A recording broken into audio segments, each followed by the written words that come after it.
Today is Sunday, May the 20th, 2007. It's in Geneva County, Alabama. It'd be close to Geneva, the town of Geneva, and Geneva is near Hartford and south of Dothan. She didn't write that. But this was a picture of a log rolling at the home of J.C. Whitehead. And that was Boss? yes, and so the log rolling, what was the log rolling? Well, they must have been building a barn or something. No, that's not the same house. I thought it was. This has got like a little bit of an Right. a little groove inside of it, Right. instep or whatever. I guess a porch of some sort. Right. I mean, this had a porch as well, but this is the size of the house come, and unless they added on to it, I don't think they would have done it because the roof comes fully Well, up. this is a log house too. Right. That looks more like lumber. It is. You're absolutely. But it's really interesting. These windows are. There's no windows. It's That's just right. It's plank. Just board. well, see, it opens up, and it's a board that closes. And there's the same is true of this, I believe. I don't even see one though. It's just a door on this one. Are you recording that? Yeah.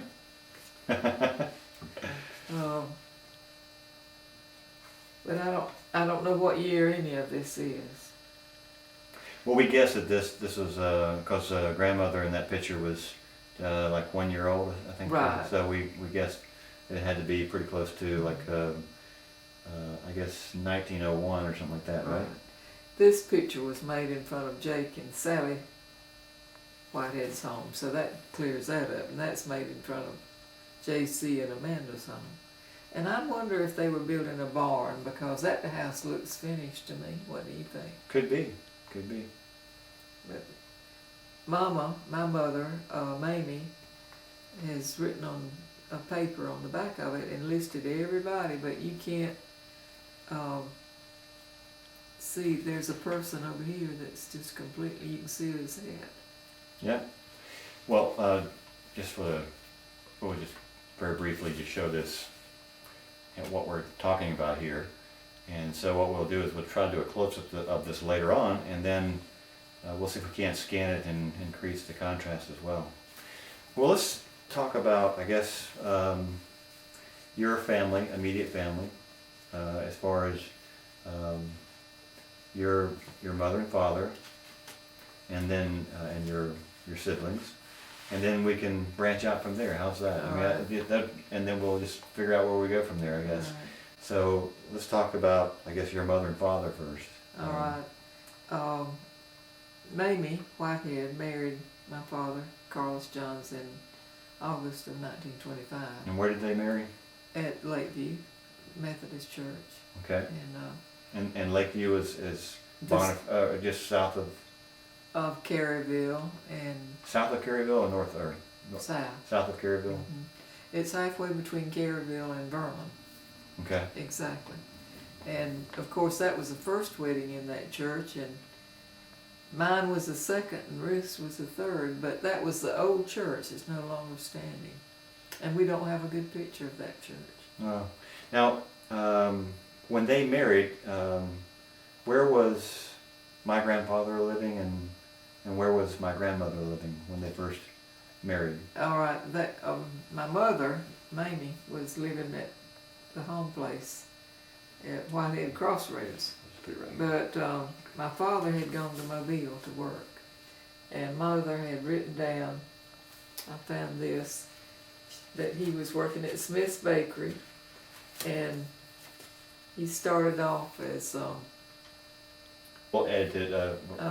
anyway, she has written down that he started and how much he was paid and how much Oh, he really? advanced. Yes. Okay. I think it's in that writing. Oh, that's right here. Now, all of that is receipts that Wow, for the lumber company. my grandfather was paid for. Boss Whitehead? For cross ties. Wow. He made cross ties. For the railroad. Yes. Um, He had a crew that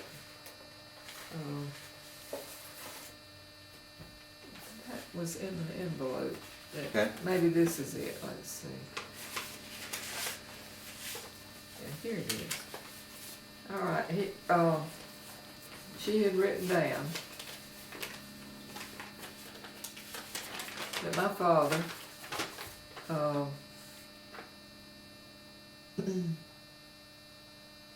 worked in the oven room at $16 per week, March 1925. Now that was, they married in August of 1925, and then he advanced to mixer in bread mixing department in a few weeks, and then head foreman in 1927 with Mr. Phil East, and with a gradual $2 per week increase in salary until 1930. $35 per week until he passed away with pneumonia, February the 20th, 1935. Now, how did they meet?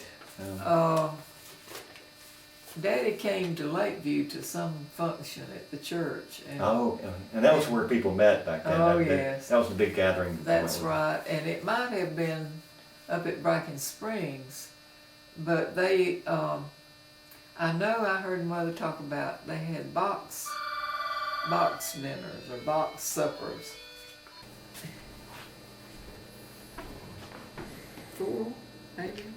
4 years old.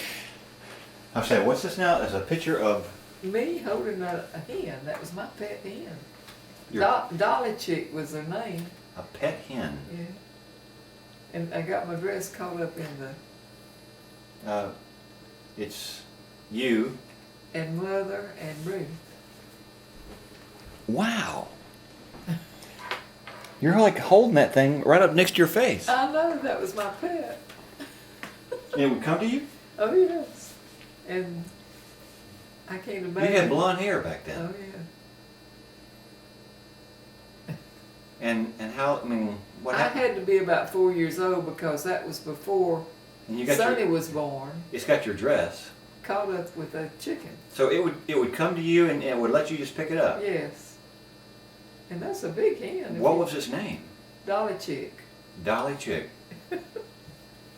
That's funny. That's funny. It would come to you and let you pick it up and, Right. and like for you to hold it. Yeah. Now how did this relationship with the hen come to be? I mean, was it when it was really small or I something? guess. I don't remember much about it. And that's another picture made at the same time, I would think. That's Aunt Ruth. Uh-huh. and you. Uh-huh. How about that? Because you see the fence. In the background. Uh-huh. And that was made at 1163 Caroline Avenue in Mobile before Sonny was born. So So you were 4 and Aunt Ruth, your sister, was... about 2, I would guess. Yep. She's walking, Mm-hmm. obviously. How about that? So they met at you said, at Lakeview? Or I think, or else Bracken Bracken Springs. Springs. Bracken Springs is where now? It's north of Lakeview, but it's a country. That's where I went to school Was later it on. a Methodist church? Or No, but they did organize a Sunday school there. And Bracken Springs was just a school? Or what? schoolhouse. A schoolhouse, okay. Right.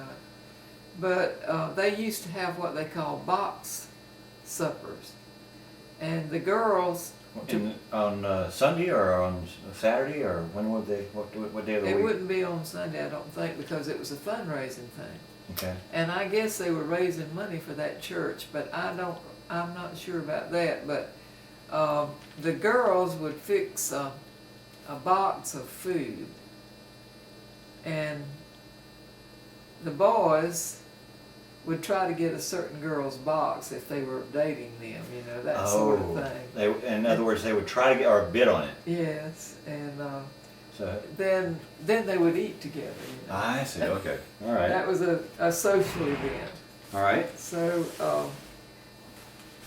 I don't know exactly where they met, whether it was Bracken Springs or Lakeview, but back in those days, the boys would go wherever the girls were, and Mother and Aunt Pincy were known as the doll girls. The doll? The doll girls, because D-O-L-L? yes, because they were both small and very attractive, and so Aunt Pincy sat. Now Pensy was Mama's sister. younger or older? Younger. Younger sister.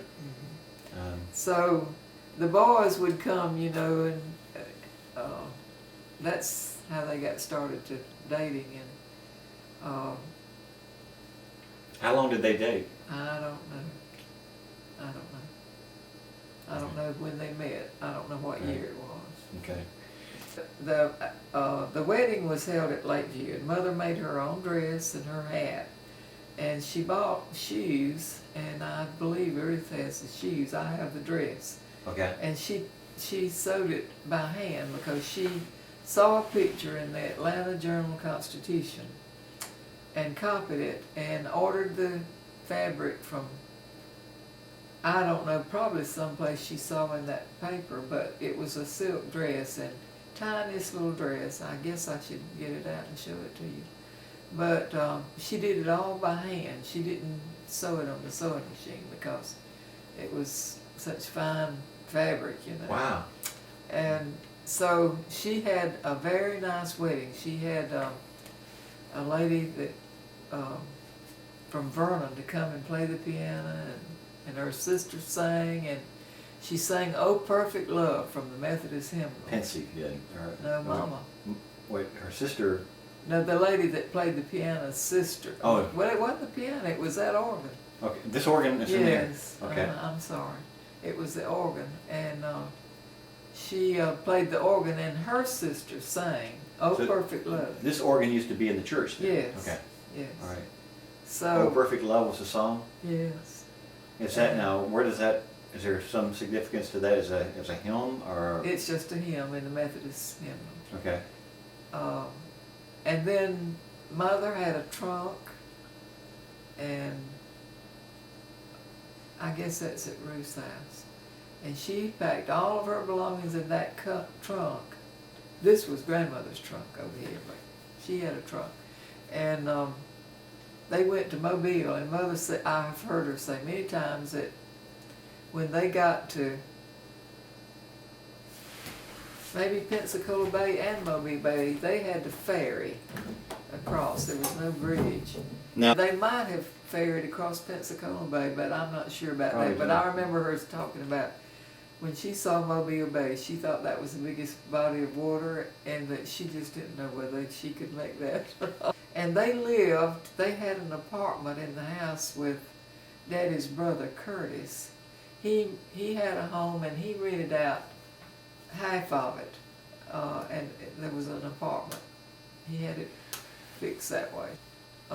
They had moved to a home of their own, and it was on Caroline Avenue, and they first moved to 1157 Caroline Avenue, and then I don't know if they rented that house and then later bought the 1163 Caroline Avenue home or not. I don't know that, but I know that by the time Daddy died in 1935, they had that house paid for.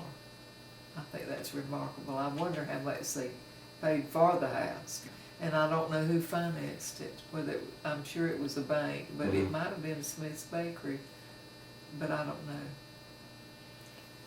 When my father died, as you said, she wanted to be near her people. And Uncle Ivan arranged for a man to move her and all of her belongings, including cows. I remember that. From Mobile? From Mobile. And he stored Mother's furniture in a house that he had in the backyard of his home, and till she could get her house built. And I guess he took the cows because they were milk cows. But I remember that big old truck bringing the cows more than I remember the furniture. But anyway, we lived with Grandma and Grandpa Whitehead in the old house that had no windows. Which would be Boss Whitehead? Yes. Okay. And no windows except the wooden windows that you open. And that would be the house that you showed me, the one that's faded out? No. This was over at Whitehead Crossroads in Washington County, Florida. Okay, so it's a different house. Okay. Right. Okay. And there was a well instead of a pump, and remember the house. It was not sealed, but there was a room on the front side, or the side of the house, that had the cotton that Grandpa had gathered. And we just thought that was a fun room if we could slip in there and get in that cotton. I'm not sure they wanted us to do that, but we did it a few times anyway. So part of the house was like a barn? No, Or it was just a room. And but he stored the cotton in there. And now, why did he store it there until he could get it to market? Is that what it was? Yeah, to the gin. Okay. And I don't remember him taking it to the gin. I just remember that pile of cotton in that room. But another memory I have of that house was, it was not, as I said, it was not sealed. It had a wood stove, and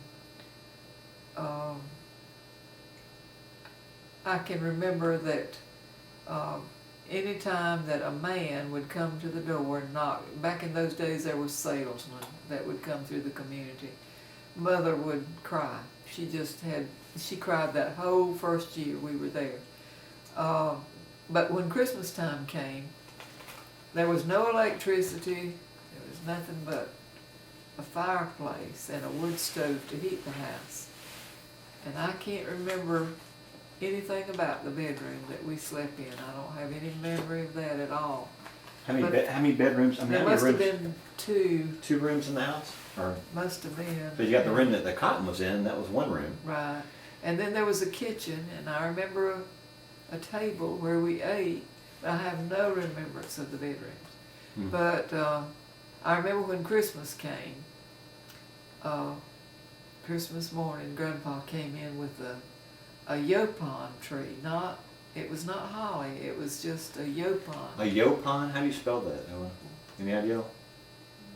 It was just filled with red berries. It was beautiful. How about that? And that was our Christmas tree that year. Well, Christmas morning, right? Yes.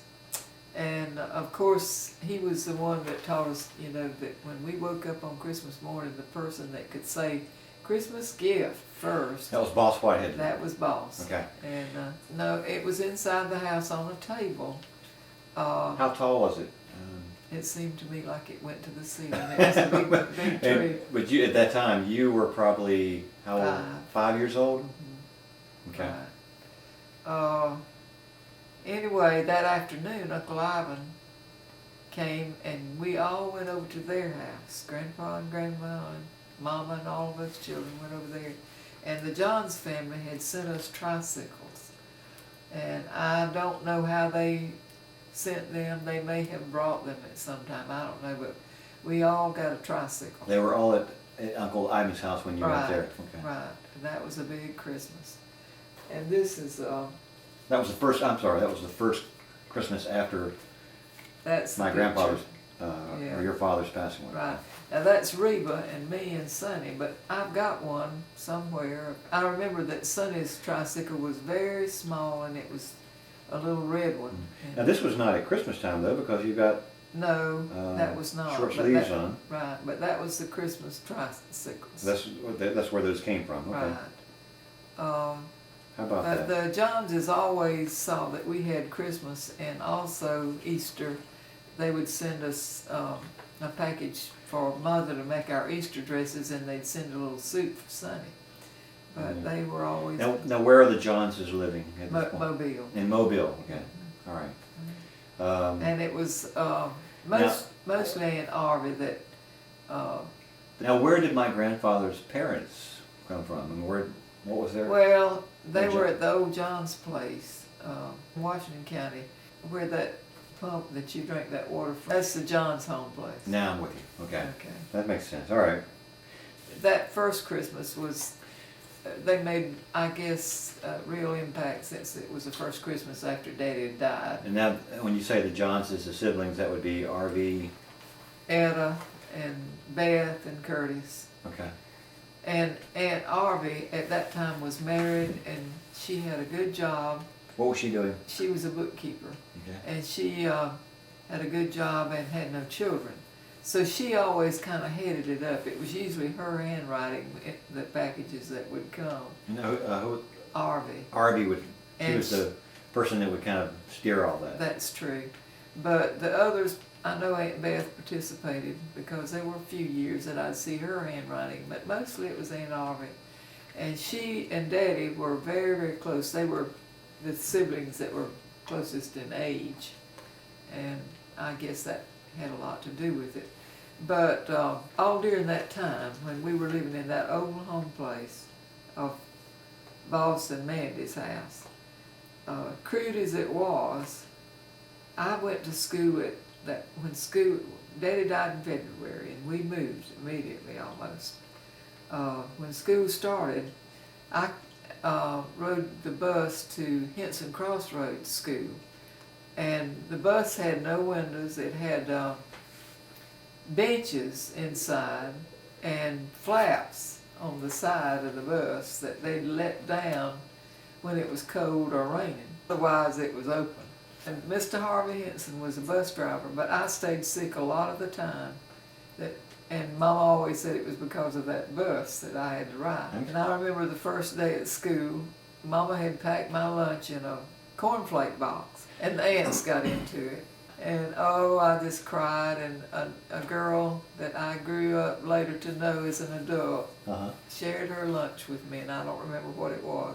But my teacher was Mary Hiley, and she went on to, I think she became a professor at the University of Florida, because when we lived in Gainesville, we knew that she was there. I never did get up the nerve to look her up or even call her, but she was a wonderful first grade teacher, and it was first, second, and third grade was in one room, and we had wide desks that we shared, you know. Okay. All right, and all during that first year that we lived in that pitiful old house, Mother was,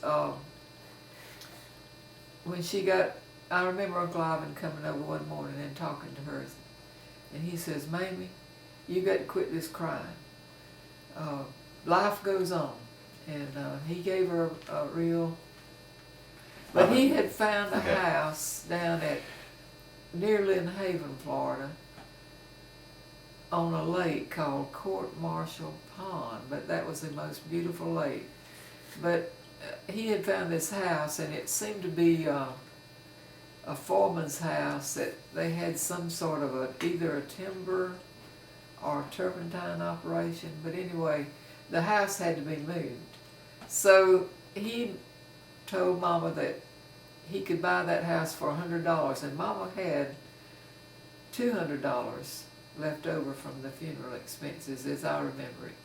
So she paid $100 for that house, and then he'd come and get her every morning. She'd go down there, and Grandma kept us, and she'd go down there and mark every plank in that house, every board, with a pencil, and she'd number every room. She'd say southwest so-and-so or northeast so-and-so of every room, and she'd start 1, 2, 3, 4, and they tore that house down and packed it in bundles.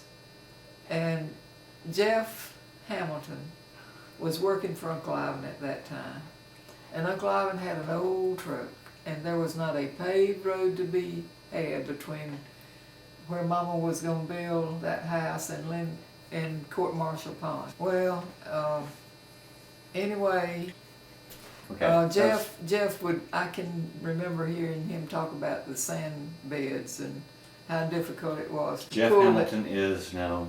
He was working for Uncle Ivan at that time. And he goes along later to... marry Ivy Lee. Ivy Lee, okay, right. All right. But anyway, I'm getting ahead of myself, but Uncle Ivan had deeded Mama 160 acres of land. That's where the house was going to be built. For you? Right. Okay. And now, how much land did her brother, Uncle Ivan, have? Was it? Like he had a lot, much more, I guess. But he basically gave her 160 acres. Right.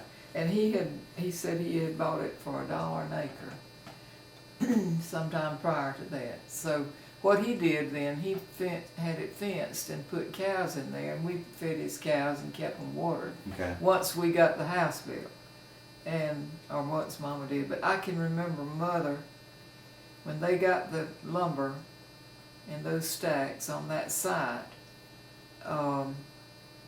she had a big 5 tablet, and she kept up with the men that would come and beg to work for $1 a day to put that house up. And blocks that were the supports, I guess foundation, were solid wood, and I guess it was heart pine because they never rotted. They were still just as solid as they were in the beginning, the last time I saw. But once we got moved in there, I wish I had a date line on that. I don't know, but 6 months? Probably close to a year.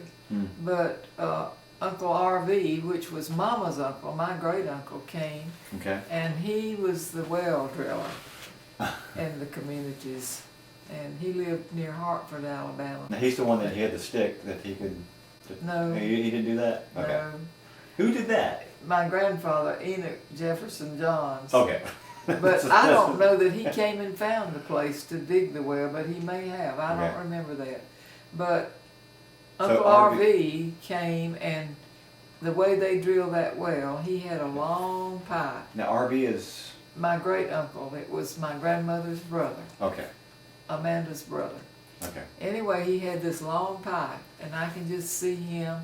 And Herman Justice was Mama's first cousin. And they go round and around, drilling that well, walking, pushing that drill down in the earth until they struck water. Wow. And it was, I think, maybe 80 feet deep, as I remember. I really? remember one time. How did they pull it up all that distance? I don't know. Yeah. I don't know. Okay.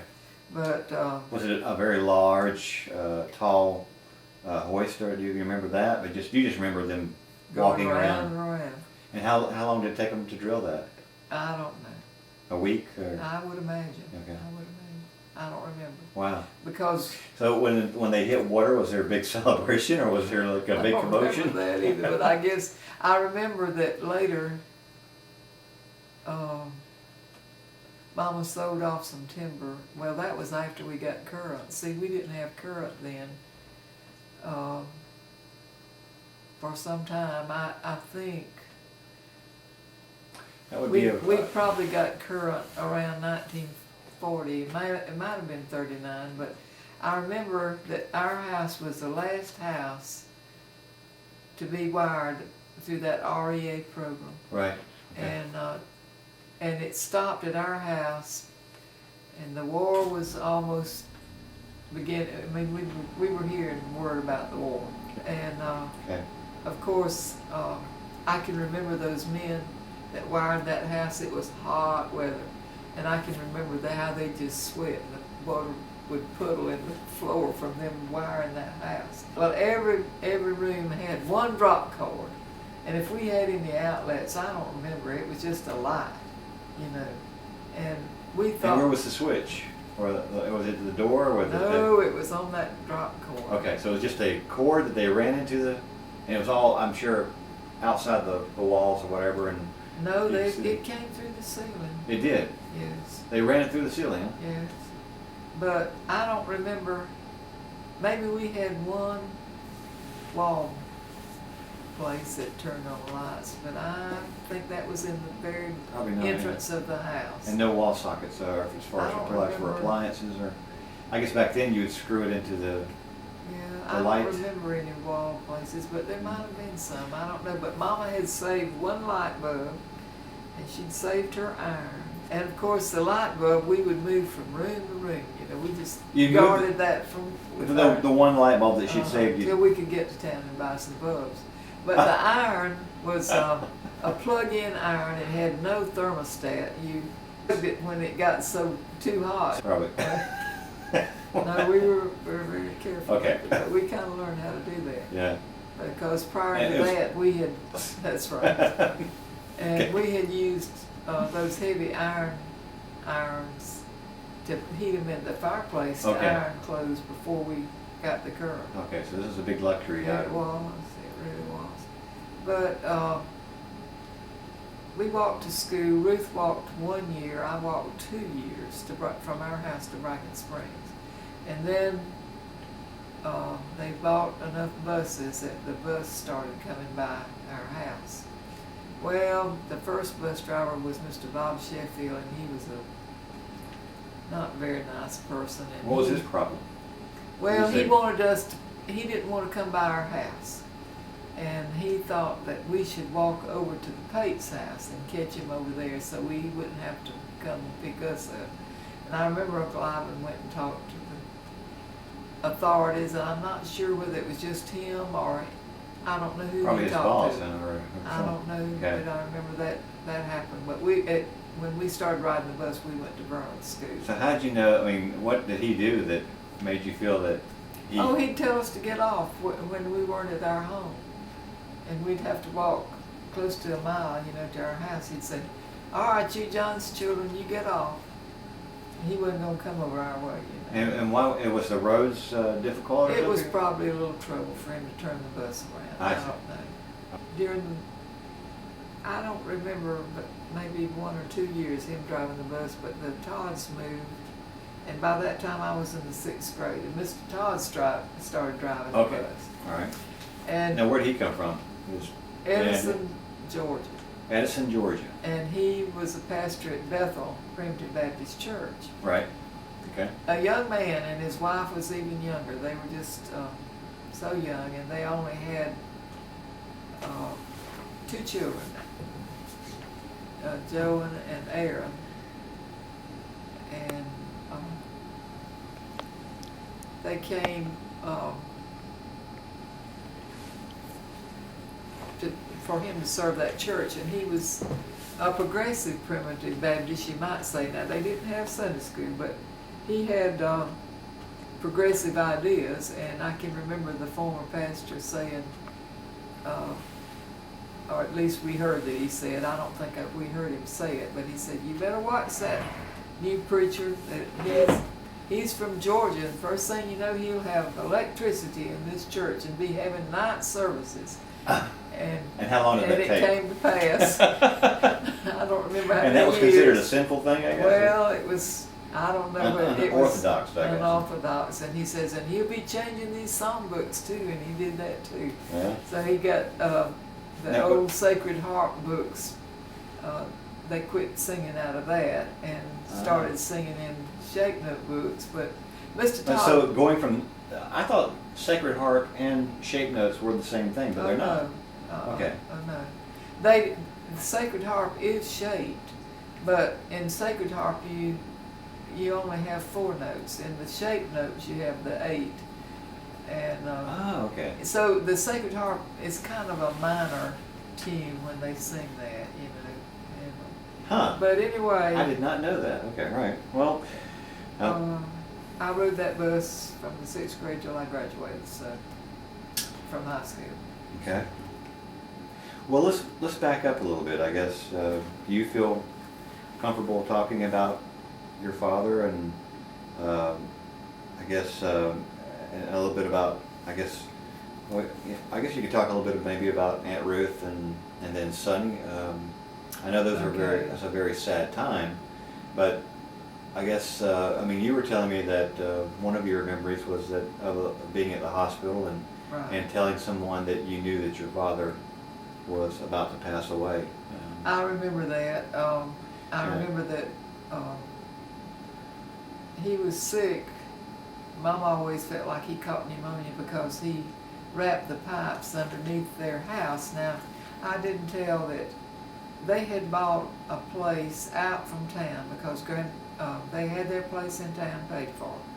And my father had always wanted to have a cow and have a garden. And so he bought a place out from town. And this Methodist preacher that didn't have a home said that he'd take care of the cow and milk the cow and make the garden if they could live in half of the house.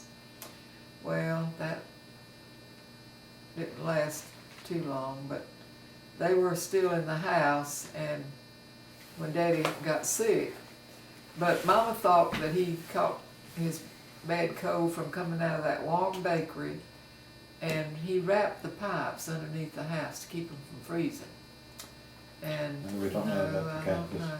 But he was trying to insulate the pipes. That's right. The water pipes. Right. And another thing he would do, and I don't know if he was doing that at that time, but he would ride the bicycle when he'd get off work from that bakery and be hot and all. He'd ride his bicycle home. But so I don't know. But anyway, mother took him to the hospital, and I remember that during that time, some of the John's siblings took care of us, and I remember that Marion and Marvin and Ruth and I were out playing, and I held my hands out like this and went round and round. They all did too, but I fell and broke my collarbone. And this is why? While Daddy was in the hospital. Okay. And here I had to have my arm, well, they didn't notice it first, but then they noticed this side was lower than the other side, and so they had to take me to the doctor to get it set, and so... They had to adjust it, I guess, and that was pretty painful, I guess, wasn't it? Well, it was, and the doctor gave me ether, and I held my nose, and then when I took a breath, it was too much, so I stayed asleep for a pretty good while. And Mama told me, she said, I should have been in the hospital with your daddy, and here I was with you, because you'd taken too much ether. And anyway, when he died, I remember that Uncle Louis, Aunt Ella's husband, came to get Ruth and me to take us to the hospital because he felt that we should be there. I don't know who kept Sonny. He was 5 months old. I don't remember. I don't remember him being there. But we went there, and of course, Daddy didn't know us at that time. Yeah, but how long was he in the hospital? I mean, do you know, a matter of days or? It was days. Did you still have your collarbone sling or whatever that is? Yeah, I was taped to they taped me, and of course that blistered my skin, and it was a grand mess. So the last time you saw your father, my grandfather, when you recognized him and he recognized you, was before he went to the hospital. Before he went to the hospital. But anyway, I remember being in the room and seeing him there and all the family there. But I remember walking down to the switchboard, which was not far from his room, and telling the girl that my father was dying. I remember that. Can you imagine a child doing that? But anyway, I did some weird things in my lifetime. Well, I mean, I think even the whole concept of life and death, it takes a while to comprehend that. So I mean, you were just repeating things that you had heard, and you were making conversation with someone. So I mean, I'm sure it hit you later on, but significance of it. But anyway, I remember that after he died, that Mother wanted him brought back to Lakeview to be buried. And there was only one other person that was buried there at that time. But he was brought back on the train, and I remember Uncle Gus driving their car, and we were in that car, and occasionally we would see that train on the highway, you know. As we were driving along, they tried to keep up with the train because Mama wanted to be in Shipley when it arrived. And I remember that, and I remember they took his body to the old John's place. For a wake of... Yes, and then from there to Lakeview for the funeral and burial. I just remember vaguely a lot of people. I don't remember the minister that performed the ceremony. I don't remember who it was, but... Now, I know you don't want to talk about this, but I'm going to ask you about it anyway. So tell me about what happened after the funeral. I'm not. I just want to hear it. I'm not. So the way I understand it is that everybody took off and basically left grandmother, you and Aunt Ruth and Sonny there at the graveside. Well, Uncle Ivan and them were still there. Okay, and they basically took off with your father's car, Right. and just Didn't say goodbye. I They don't didn't say remember we're that. leaving now, or I don't remember it that, just but sort of like faded away with with that with car. a family car, and Right. so just leaving you, I guess, with. And I will add this, that I did not know this until I was grown. All right, you didn't have any. Recollection of it at all. This is something you learned about later in life. And Uncle Ivan told me. He was the one that confided in you and told you about it. Yes. Just to let you know, on the other side of the family, this is what happened. Exactly. And how did you tell happened? What caused him to share this with you? At what point? I don't know. You remember how old you were when he shared that with you, or? I was in high school, I'm sure, or maybe I don't remember. But grandmother I might have would, even been finished high school, but Mama never told that, and or never even acknowledged it. no. Okay. And when I told Mother, she said, "Well, he was upset. Said he loved your daddy so much. Said he didn't realize what he was doing." So now, tell me what Uncle Ivan told you in terms of. Uncle Ivan went to see him when Uncle Ivan took us back to Mobile. Because we had not moved, you know, we just come for the funeral. From Lakeview, you drove all day, that whole day, or did you stay? I doubt it. I imagine we spent the night at Grandma's house. But anyway, soon he took you back to Mobile. Right, to pack up and make plans, you know, to move. And so, Mother turned that house that they were living in on Navco Road back into the people that they had bought it from. And she kept the house in town, but she had a job to pack up our belongings, you know. In the meantime, Uncle Ivan... He paid a visit to Uncle Curtis, and he said that he walked in and says, Curtis Johns. Yes, I've come to get the car. Now, Curtis is younger or older? Older than my father. Okay. He said... what is the birth order, just by the way, of... the Johnses? My grandfather's siblings. I think Aunt Etta is the oldest, and then Curtis.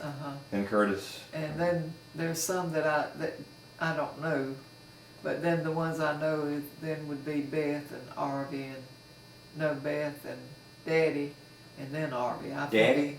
My father. Okay, I'm sorry. All right, I'm with you now. And Carlos. Okay. And then Arvie. I've never heard you say daddy. And that threw you, huh? It did, but I love it. It's great. Okay. It's wonderful. But anyway, he... said, okay, Uncle Ivan walks in and says, okay, Curtis, I'm here... to get the car. Get the car. And of course he didn't like it, but he said you can, if you want to keep it, you can pay Mamie for it, or otherwise we're going to sell it. So what Uncle Ivan did then, he took it to Mr. Smith. There was no, he didn't go into the discussion how that unfolded. He just said, no, he did say that he threw the keys on the table and says, here's the keys. And that was about it. Oh, so he was not happy to... Not a happy camper. Okay. But Uncle Ivan took that car to, and I don't know how he got, I guess he brought Uncle Gus with him. I bet he did, but he didn't, I don't remember that. And Gus being Uncle Gus. Ivan's brother, and Mama's brother. Right. So anyway, they took the car to Mr. Smith, Daddy's boss, and Mr. Smith parked it up there at the bakery and put a for sale sign on it and sold it for Mama. Okay. And I think... Did grandmother drive at that time at all? Did she know how to drive? She drove before she married Daddy, but I don't think she ever drove in Mobile. Okay. I never heard about it if she did. But anyway, the car was paid for, and I think she got $200 for the car. Mm-hmm. And it was a Chrysler. And Mama used to tell about Daddy wanted the best, so he bought a Chrysler. Okay. And I have the manual for that Chrysler car. You still have it? I do. Where's that? Well, it's in that room with me. Okay. All right. But anyway, that money was what paid for the house. Okay. And so she paid $100 for the house, and I have a feeling Uncle Ivan probably paid for Jeff to drive that truck and all that himself, because he looked after us. He was a real No wonder Mama loved him so. Oh, she did, yeah. And But anyway, He hung the moon with her. he did, and rightly so, Yeah. because he took care of her. Well, and so, but you said that grandmother always led the impression that, you know, she wanted you and your siblings, Aunt Ruth and Sonny, to have a good impression Oh yes, of the Joneses. The Joneses. And so she never let on about any of that. And, no. and so when you asked grandmother about the incident, what did she say? She said that he loved my father so much, and he was so upset he didn't realize what he was doing. But my mother paid that for all it was worth. Believe me. Did she? She never told us, but every time, she would invite them to come over. To Uncle Curtis and his family, and they would come to your house. Yes. And, where and well, they would come in the summertime from Mobile. Once she got the house built, you mean yes, the new house? Yes. Okay. And they would come, going on their way to Granddaddy Johns's, to visit.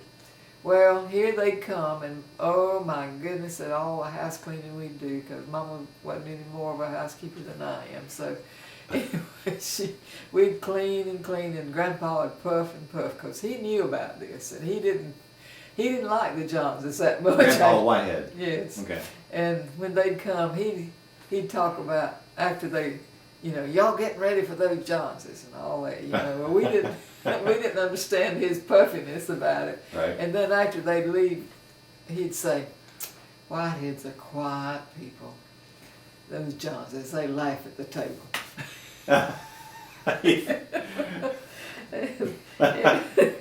Anyway. Now, just to back up just a little. Now, Boss Whitehead was of that generation where you didn't show your teeth when you smiled, and you didn't talk at the table very much. Okay. And if you talked at the table, you certainly kept it low, and you certainly did not laugh at the table. And the Joneses did. Oh yes, they lived it up. So. Right. So now, how did grandmother get back at? Well, then when they would leave, Mama always had a good garden, and she fed them, vegetables, and probably killed a chicken. But we didn't have any refrigeration, and you'd have to go out and kill the chicken and cook it that day. That was part of it. But anyway, she'd always say, "Now, when you start back to Mobile, come back by, and we'll go home with you." She would say that to them? Yes. And they do it. You heard her say that? Oh, yes. And they do it. And on the trip back, how in the world they packed that many people in that little car? Because they had 3 children. And then that was 3 more of us. Oh, they'd take you back? Yes. To Mobile. Mama, that was 4 of us, Now, how did you get back from Mobile if you went with them? Then Mother would manage to have a little money, and we'd catch the bus and come home. That was From Mobile? Yes. Well, how long would the bus ride be? I don't remember. Gosh, seemed like it'd be forever. But you'd go and stay there a few days, or a few weeks. With Uncle Curtis, or yes, and they were so gracious to us. I learned to ride a bicycle while I was there. Mother forbid it, and I slipped around and learned. And whose bicycle was it? Well, I guess it was T's, the daughter. They had 2 sons and 1 daughter. T's. Her name was Myrtle Elizabeth, but we called her T. Now why? T. Okay. All right. I don't know why, but anyway, we would. They made us very welcome. It was amazing. They put a pallet down in their living room, and we slept on the pallet. And Mama helped cook and wash. Yes, and she helped, and it was always a pleasant time. And of course, when Sunday came, well, everybody. I don't know how we managed with all that many people in one little tiny bathroom, but when Sunday came, we all went with them to church, to the Catholic church, and you did? Oh yes. And then you go do mass. Oh yes. We didn't know how to act, but we did. I remember also we were there when they started rationing, and had the war started then, or it was just prior to the war? I don't remember, but I remember going to the Catholic school to register to get our sugar and all that. Yes, and the nuns were the ones that were signing us up, and even though we were in Florida, we had to sign up wherever you were at that time, you know. To get your sugar And what else would have been? Oil, cooking oil. It seemed like cooking oil was rationed. But anyway, we, we would stay with them a while, then we'd go to Uncle Gus's and stay a while, and then Aunt Arvy's and stay a while. And they all lived in Mobile? They all did. So we moved around, and then we'd catch the bus and come home, and Uncle Ivan would meet us. Yeah. I guess in Caryville. I can't remember that. So for all her life, she never went on about that whole incident? No, not one bit. And she never held a grudge or anything. And Uncle Ivan only told you how many times? Once? He didn't go on about it a lot. No. He just told you once. Right. But when I told Ively and Reba about it, they didn't even remember and know about it. Ively and Reba were Uncle Ivan's children. Okay. And they'd never heard about it. They'd never heard it. In other words, we just didn't talk about things like that. And when I told them about it, I remember Reba was saying, well, that was why everybody got so huffy when the Johnsons came. Okay. Especially Grandpa. Yeah. He just couldn't hardly take it. But I need to back up and tell this too, that actually Grandpa owed on that old house and farmland. He had bought it from Mr. McFadder in Verma that had a store. And he had a mortgage on it, and he wanted Mama. The house in Mobile, or the farm. That old farm there at the crossroads. Okay, so Grandfather was wanting to move back. No, my grandfather, Whitehead, Claus. Okay. There was a mortgage on that farm, and I don't remember how many acres there was. But he wanted Mama to pay that mortgage off and live there. Oh, with the money that she had left over from selling the car and the house. Yeah, Mama realized that would have been his place, and she wanted her own place. Uncle Ivan had a little bit to say in that too. I don't know. He probably advised her that she needed to have a place of her own. I don't know about that, but anyway, when we got the house built. So that's the children amongst not listening to the father. Maybe so. Maybe so. All right, but when we got the house built, well, Grandma wanted to move with us. Amanda. And Grandpa didn't. Well, he disappeared. What? He disappeared? Yeah, we didn't know where in the world he was for several weeks. He left. And really? He did. Well, I thought he was like a big operator sort of in the area. I mean, he was running the cross ties. But he took off out of just, and how old was he at this time? He was not 65, because I remember when he turned 65, but he was probably 60. Yeah. So he left, you think, out of disgust, or just he was just disappointed, I guess. I don't know. He didn't want to be in Mamie's house, I guess. I don't know. But anyway, he was gone, and we didn't know where he was. And where was Amanda this time? She was with us. She did move over with. Oh yes. Okay. Readily. But no. Amanda would be. Oh, I'm sorry. That's the mother. Okay. Yeah. The mother and the father. Okay. Now, boy, this is really helping me. I have to edit this out. That my ignorance here, I guess. Well, anyway, he came back. Just appeared. Yeah, and what had happened? He'd got as far as Cross City and River Junction. That's where I remember him. Cross City, Florida. Yeah, River Junction, which is down there somewhere. And he'd eaten some beans. It made him sick. He got sick. And he came back, and he lived with us until he died. And he, he never did.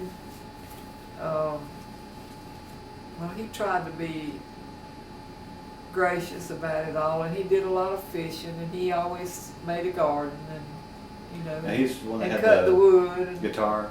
No, that's no. Who's that? That would be Carlos, my daddy. But he had the guitar. Right.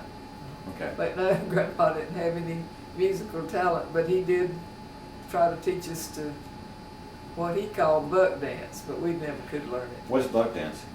Well, that dancing like that fellow on Lawrence Welk show does, he stands up there and kind of tap dance, that sort of dance. Did he have taps on his shoes? No, but he just knew how to do that, and he was could very agile, and he really was. And Aunt Patsy learned how to do it, but none of the rest of us could learn it. But every day it was an interesting thing that I remember that he would have. Well, I guess he didn't do it in the winter, but in the summertime, he had a block of wood. It was about that long, and it was at least 4 inches thick, And he would take his nap and put that block of wood under his head on the front porch every day in the summertime. That was his. And he'd sleep on his back and Yeah. put that underneath the back of his head? Yes. Well, they just elevate his head, I guess. Yeah. So But it was a block of wood. It was not a pillow. yes, that's true. And he would sleep for how long? About an hour. And, What time? Like after lunch? right or something? after lunch, yeah. Every day. Every day in the summertime. But there was no feeling of love Yeah. between Grandma and Grandpa. They were rather hostile to each other. That's your Amanda mother. and Boss, they lost it somewhere along the way. Oh, between your grandmother and grandfather, there was like a little bit of. Distance. And Huh. I don't know what the root of it all was. He may have had a friend, I don't know, but Mm. there was no, I never saw them touch each other, never. Really? No. Where did she sleep? She slept in a room that my mother put all of her choice furniture, and including, well, Ruth has that furniture at her house now, but there was what we called a chifforobe, and all my father's clothes were in there Mm. until, I think until you moved everything out, right? that's right. So. She would go in there and sun his clothes all along. It was a sad thing to see his shoes and all that in there, but she called that Daddy's room. And so that's where your grandmother slept. That's right. And And where did Grandpa slept on the front bedroom where the Okay. fireplace was.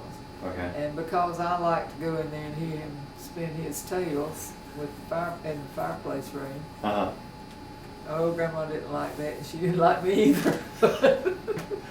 But we had a heater. Now, what? How would she let you know that? I mean, what would she say? I mean, you just say that, but I mean, what was it? Was Well, anything? anything that I displeased her with, she'd make a note of it. One thing you were supposed to do when you wash clothes was turn the pillowcases inside out. You were supposed to do that. Uh-huh. I bet Clara didn't turn the pillowcases. Okay. And But how did that relate to your grandfather, though? I mean, that let her displeasure with him. And what would she say about him? She didn't say anything. She just Know that there wasn't any touching or Yeah. fondness or display. she'd see him coming, she'd go the other way. My He had goodness. he had a dog, and he loved a dog, and if it was a female dog, it was Minnie. If it was a male dog, it was Rip. And the same name, just If the dog died, he'd get another dog. dog and name it the same thing. And of course, we didn't have money to take it to the vet for the shots or anything, but all along, I don't remember if it was once a year or more often, but he would take a biscuit. For 3 mornings, he'd have to have a biscuit, and that would annoy her no end, but he'd have to have a biscuit for that dog. And he'd take the iodine and drop 3 drops of iodine and put it in that biscuit every day. for 3 days Okay. and feed it to that dog, and that was supposed to keep that dog from having fits, and it did. Wow. And but she didn't like it because he had to have a biscuit for the dog for 3 days. I ought not to be telling all this stuff. I just think it's very colorful. But anyway,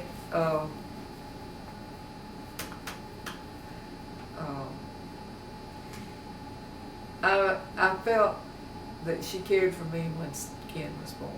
She came to see Ken, and that's the Amanda? first. That's the first time I thought that she showed much affection. Of course, that was her first great grandchild, Right. And but she. And she was living In with the grandmother all all the way up to those that point. years, Okay. And when Mama in 1950, Mother heard about the possibility of a fire tower being built in that area because we were elevated high enough. And so Newman Bracken was a man that Mother rode the buggy with to Vernon School until she got a job in the clerk's office at Vernon. You know, the courthouse was in Vernon at that time. Okay. And they needed somebody that had a good penmanship, and Mother did. So she got the job, and she would ride the buggy with Newman. Well, Newman Bracken was the son of, I've forgotten his father's name, but anyway, Mr. Bracken's first wife was Amanda's sister. And so there was a family connection, but his first wife was named Early. And he had not been married to her very long before they were, I think maybe she was alone, but anyway, she was, he may have been with her, but I'm not sure about that. But the horses ran away, and the wagon ran over her and killed her. And so Early, that was grandmother's sister, my Amanda's sister. Wow. So when the horses ran away, the wagon ran over her, threw her out, and ran over her some way, and it killed her. And where did this happen at again? Up in Alabama, around Geneva, I think. But anyway, Mr. Bracken married a lady by the name of Rebecca, and I don't know who she was, but their children was Newman. And Newman went on to be, he eventually was president of the Florida Senate. But he was... Really? He trained as a pharmacist back when you could work in a pharmacy and then stand the examination and be declared a registered pharmacist. And he did that in Bonifay. Okay. But well, that whole area was kind of a political hub for much of Florida at that time, probably, right? I guess. And, but anyway, he was in the legislature when Mother heard about this forest position. So she wrote to Neiman and asked him if he could help her get the job of being the tower lady. So it's a family connection that kind of steered it her way. Yeah. Okay. So I remember him coming to see Mother, and of course I was already married, but I remember him sitting on the porch talking to Mama. He said, "Mamie, I don't know if I can do anything to help you, but if I can, I will." So she got the job because she deeded the acre to the Florida Forest, and she got that to build job the tower on. To build the tower, and that happened in 1950. Well, grandmother was still living, and I remember her saying, "Well, Mamie, you've been wanting a job, and you've got a job now." He was a local politician. But they had known each other in Alabama. Oh, really? Oh, yeah. And in fact, we're in Alabama. Over in around Geneva and Hartford, where Grandma and them were before they came. He had a drugstore in Crestview. It was a lease, and it was supposed to come back to her in 50 years, and it did. And it was after she died, and Ruth and I got the settlement. When it came back to us from the state, then we sold it. They just turned it back to us. Nothing. It was a gift. It was. Yeah, it was a gift.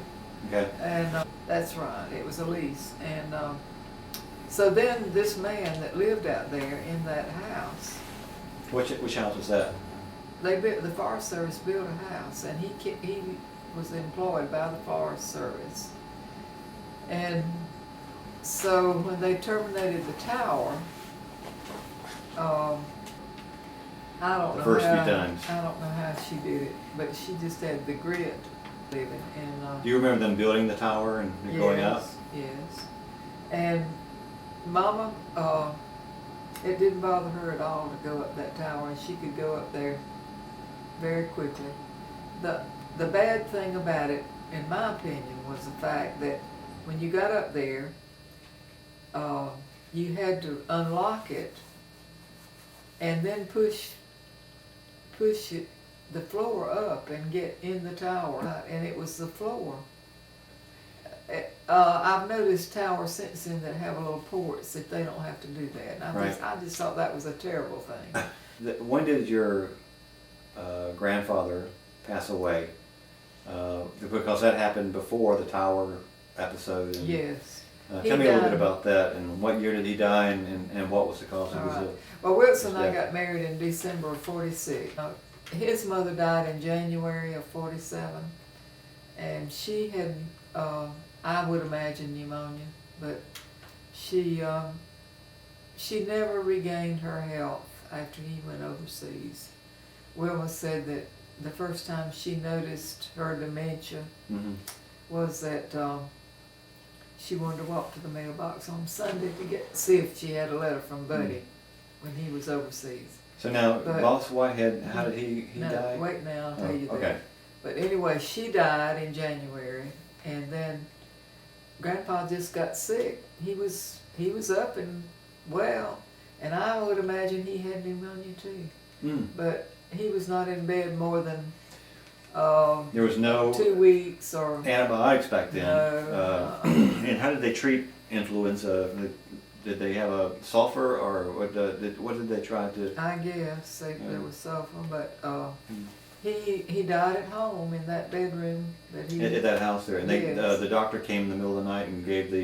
No, that was not. That was not the one that. Who did they give the morphine to? That was Yeah. Grandma when Grandma. she had the stroke.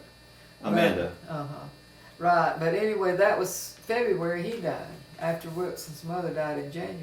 Now you already knew Dad at this point. I was already married to him. Okay, wait. I didn't know I you. got married in December of '46. His mother died in January of '47. Okay. Grandpa died in February of '47. Okay. And then Sonny got sick and died in March in '47. We had 3 deaths in 3 months. In 3 months. Say that one more time. So I now who died first? It was. Wilson's mother, Okay, and that was in January of '47. 47. And And you'd gotten married in 46, right? in December, December 46. So in January of 47. she died. His So mother. within a month after getting married, Right, his mother died, right. my grandmother. That's right. And then your grandfather, In February. and then Sonny died In in March. Uh-huh. And how did you all deal with all this? I mean, It was horrible. But the only time I ever heard your father have a dream that had meaning was waking from sleep with a dream. right. Okay. He dreamed. I don't remember what the dream was, but he told me that he had had this bad dream, and he thought maybe something would happen, like an accident on the bus. We were coming home on the weekends From Florida State from Florida, in Tallahassee, right, where he was going to school. right. He was attending the Tallahassee branch of the University of Florida. That was before Florida State had State open for men. Okay. It was still FSC. And that was out at the airport, which was now Tallahassee Community College, but that was the old Army post. Dale Mabry. And that's where the University of Florida had their branch campus. That's correct. Okay. Well, anyway, we would come home on the weekends on the bus, and we would get to Bonifay and get a taxi to take us out to Mama's house. And so he thought You remember how much it cost? $5. That was a lot back then. It was, because we were, Wilson got $90 a month from the GI Bill, and I Wow, made- that was wonderful. Yes, it was, and our rent was like $15 a month. That included electricity and water and everything, you know. I mean, we lived in a barracks, and we had 2 bathrooms. The men went on one side, and the women went on the other. But that was all right. We got along well. But anyway, Wilson had this dream, and I don't remember him telling me what the dream was, but he said, I feel like there's something wrong. It may be that there's going to be an accident on the bus. Well, we went home and we got the taxi to take us home, and there'd just been a lot of rain, and he had to go a long way around where normally we would go To get to to get to Mama's house. Yeah.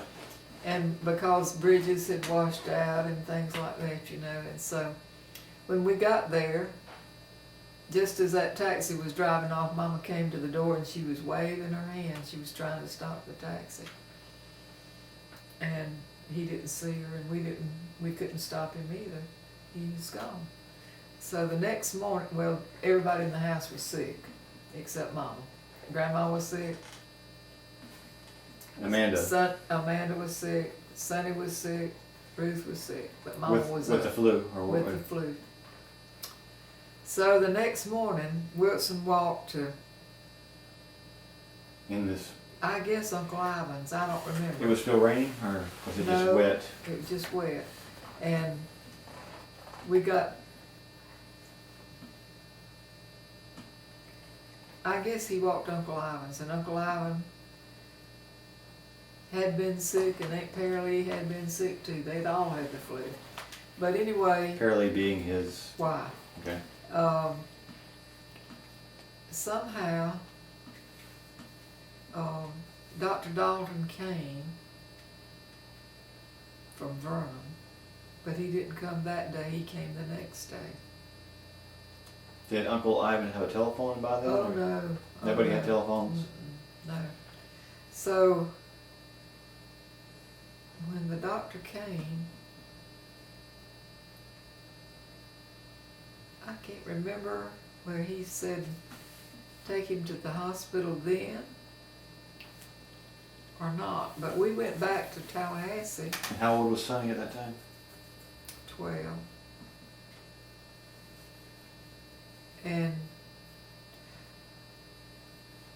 And Uncle Ivan took him to Dothan to the hospital. I know that, but I don't think that happened until after we left and went back to Tallahassee. So that was the weekend that you stayed there, and you would go back on Sunday or Monday? That's right, Sunday, because I had to go to work on Monday morning and Wilson had to go and you to were school. working, where were you working, at the university or the college? Yes. Florida State, Florida College for women. Right. Florida So, Women's College, I guess. he was very sick, and when they got him to the hospital, they decided that he had a ruptured appendix, and then he had pneumonia. But he was in the hospital about 10 days, I do believe. And So you stayed in Tallahassee that week? Right. And came back? Then I came back, and then I stayed at home with Ruth and Grandma while Mama was at Dothan for a while. So I guess another Ruth week. was still sick at that time, or was She was better, and Grandma was better, but I stayed with them, and then I think I stayed a week, and then Wilson came that weekend, and he and I both went to Dothan. I don't know how we got up there. I don't remember, because he didn't have a car. But maybe Uncle Ivan took us. But I remember that we spent one night, and we were there when Sonny died. in Dothan? In Dothan. And grandmother was there, I guess? Or Yes, and Ruth. We were all there. Hmm. But the roads were still bad. I remember that, and it was a horrible time. It was just awful. And I remember Ruth saying afterward, we would try to come home every weekend because it was so pitiful with Grandma and Mama and Ruth, in that house. And, A lot of sadness. Oh, it was. And I remember Ruth saying that she just hated to see the sun rise. It was so sad. She and Sonny were very close. They were close in age, and then they were very close. Well, tell me a little bit about Sonny. Because I of course never got to really know him, and he was only 12 years old when he passed away. So, what were he was your just a memories? loving brother, But I think about it, Keith. I was bitter about that because I thought Mama had lost her husband and now her son, Mm-hmm. And he was very unfair. I felt bad, about that. But so you had a moment of your faith, I guess, that was questioning why and I was young too, and I was not well grounded in the scripture at that time, and I'm still growing in it. But anyway, I remember that Wilson had not joined the church, and Oh, really? No, and I wanted him to join the church, and I kept saying things like being bitter and so forth. And he told me one morning, he said, "Now, if you want me to join the church, you're going to have to stop this." And I straightened up. So and he joined the church one weekend, and I can just see it clearly yet. We went to church down there at Lakeview. We'd walk down there, and the preacher would come, and he wouldn't, as it was expressed in those days, open the doors of the church. Who was the preacher? You don't remember his name? No. I'm not sure who he Okay. was. He would open the doors. He would not. Or would not? And by that, I don't mean the door. I'm talking about as for membership. Right. You For know, people to come to to the come to invitation, faith. offer the invitation. Yeah, to, right. So he would just preach the sermon and then right. close and he had assumed that everybody was members, because it was and everybody not, was saved. yeah. Okay. All right. So I remember Aunt Pearlie taking a jar of water, a quart jar. She about the second or third Sunday that he did that and didn't open the doors of the church, I can remember seeing her say, she went to the preacher and she says, open the doors of the church. And so he did, and Wilson went forward, and they baptized him right there. And With the jar of water. yeah, right. How about that? Right on the spot. Right on the spot. Well, of course, when I joined the church down there, Mm-hmm. they always had that quart jar of water, but I joined during a revival, and they opened the doors of the church Okay. every night then, But Right. I remember walking down that aisle right by myself when Uh-huh. I was 10 years old. All right. But So Dad was how old when this happened? I don't know. That would have been 47. So he was about 30 something years old. So he joined the church in what part of 47? Do you remember? Was it summertime? remember. Was it I later? don't remember that.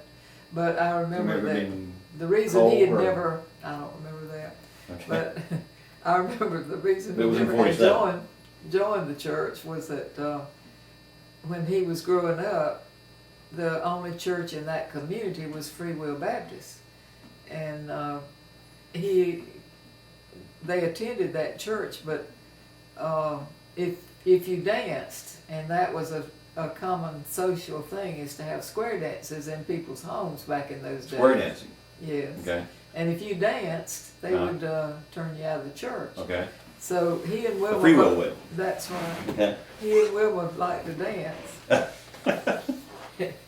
And he wouldn't join because I think he called a lot of the dances, but anyway, he liked that. So he had never joined. Right. But so he joined at Lakeview. But anyway, So- that was some troubled times. Yeah. And then Was there anything in particular you wanted to say about Sonny as far as being? I I mean, any particular funny stories or moments that stick out? I remember after I finished high school that I went to Tallahassee the next week to hunt for work, and Grandmother just made sure that you moved on, or what? That's right. She encouraged you to. she to- did, she and did? Uncle Ivan took me to Bonifay to catch the train By yourself, by myself. not knowing where have you been to? No, but I had a girlfriend that had already gotten a job over there, In and she Tallahassee. had promised to help me get a job. Okay. So I got over there on the afternoon train, and I remember. This is the week after graduation, or? Yes. Okay. And I remember I walked from the depot in Tallahassee, and I thought I saw a man that was on the ground. I guess he was drunk, and I thought, oh, this is a wicked place. But I found my friend Estelle Nelson. She had never married, and she worked in the Now, how did you know her? in high school and all of her life. Okay. She and I grew up together. But we'd kept in touch. She was older than me, and she'd already been over there working. And so she worked in one of those government offices. And I went right to it, walked to it, and To the government office I don't remember. with your suitcase. Yes, and she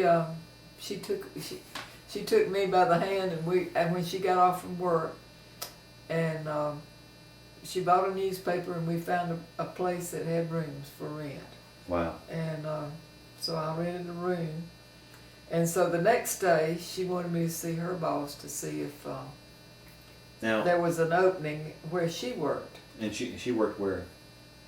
I wish I could remember which office she worked in, but I remember she worked on a machine that had these cards, key punch cards, and I guess that was the pre-runner of the computer. Probably, yeah. But anyway, I talked to her boss, and he didn't hire me, and I was so disappointed. But either he or somebody told me to go down to Lively, and it was located. The vocational technical school? Yes, and they told me if I would go to Lively and talk to Miss Evelyn Messer, that she helped people get jobs. So here I go, and at that time Lively was located near the Trinity Methodist Church in a brick building, and I went down there and talked to her, and she said, "Now, have you had any experience at all?" Of course, she knew I was right out of high school. I said, "Well, I used to help the principal in the principal's office," which was no lie. Which was Dad? Mm-mm. No. Oh, no. Dad was just what, a teacher? He was a teacher. Okay. But this principal would ask me to help. He didn't have a secretary, Uh-huh. and I was a good typist, and So you I did a had little bit of clerical work. Clerical work for him, so I remembered that, and Mhm. so that helped me get a job. And what happened? Now, I guess grandmother had given you a little bit of money to. Right, to tide me over. Okay.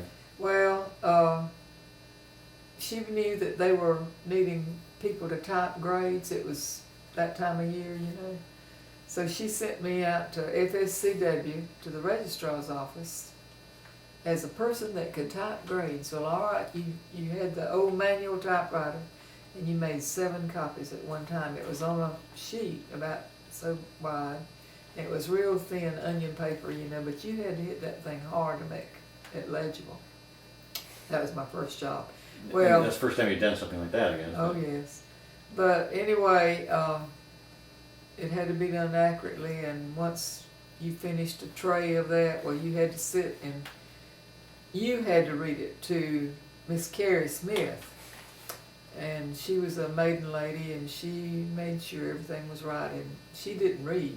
She listened to you read. But anyway. She knew how to read, though, I guess. Oh, sure, Okay. believe me. Or that she wanted to hear it. She didn't want to do the reading. Oh.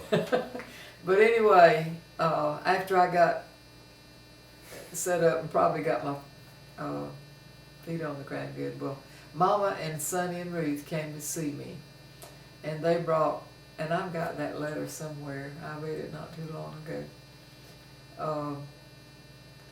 they brought some tomatoes and probably some fried chicken, I don't know, but we had lunch together. And They came over on the bus, I guess? no, On the train? Mama heard about this lady that was going to summer school, and she had to go and register. She was a teacher at Vernon, and so Mama heard about it, and she probably paid her no telling how much for the 3 of them to come ride to Tallahassee that day. And I was so glad to see them. But anyway, Sonny was just a wonderful brother, and we just had, you know, a loving relationship. But Never was a pest? no, I don't remember that. Okay. The 2 of them would sometimes be annoyed. Ruth and Sonny. Yeah. Because they would team up. That's They're right. big If I buddies. had a boyfriend or anything like that, they Yeah. would. So if you had a boyfriend, so there was another Oh, yeah. boyfriend before Dad, I Oh guess. yeah. Yeah. And so anyway, it was traumatic to lose him. Yeah, you tough know. time. It was. So But- you and Dad went back on the weekends to A lot. every weekend, Yeah, or and as then much as when often he- as you could for at least that year. Or? Right. Well, then he graduated in August of '47, Mm-hmm. and he still had GI Bill coming to him, and so he decided to stay and get his master's. Okay. And so then in '48, he finished up the master's, and he still had GI time left, Keith, you know, and Yeah. he should have stayed, because they just, by that time they had changed the name to Florida State University, and they had approved the doctoral program. Mm.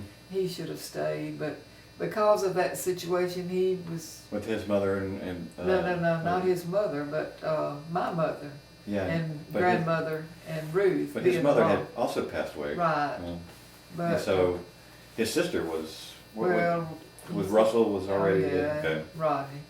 So they Well, were covered.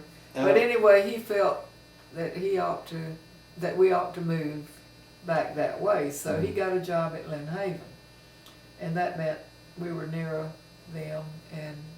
And we, when he got the job, then we got a car. And so we had an old beat up Plymouth that he had saved up $800. Well, he had more than that because I don't know, but I remember he paid $800 for that old beat up car.